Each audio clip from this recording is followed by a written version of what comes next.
64 years ago today, the Armistice Agreement was brought to the Korean War to a halt. South Korea was not a signatory, it was the U.S.-led United Nations Command. In commemoration of the anniversary, the UNC held a special ceremony at Panmunjeom, the site where the agreement was signed. Kwon Jang-ho files us this report. In the summer of 1953, a building was hastily put together in 48 hours by a coalition of UN and North Korean forces in the small village of Panmunjeom near the de facto inter-Korean border. Its purpose? To be the venue for the signing of the Armistice Agreement that would effectively halt the Korean War. This ceasefire agreement was meant to be a temporary one until a permanent peace treaty was to be put in place. That final and definite peace accord never came about, and 64 years later, the two Koreas are still technically at war, with the armistice still being effective.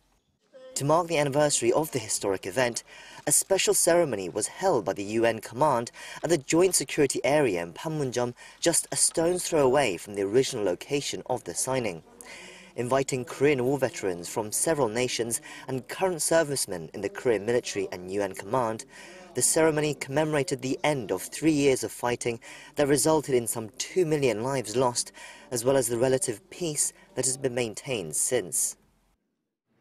Over the past 6 decades, there have been numerous provocations that could have easily escalated into war. Yet in the face of all of this, the armistice is held. And I want to commend the men and women of all nations who commit themselves to uphold this tenuous accord each and every day. Representatives from the South Korean government also thanked the UN for its assistance in the war, as well as its continued role in maintaining the armistice. Emphasizing the fact that the Korean Peninsula remains divided, the attendees were also given a tour outside where they were able to see North Korean soldiers just past the military demarcation line.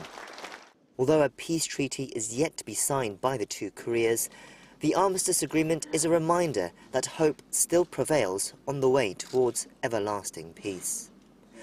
Kwon Jang-ho, Arirang News.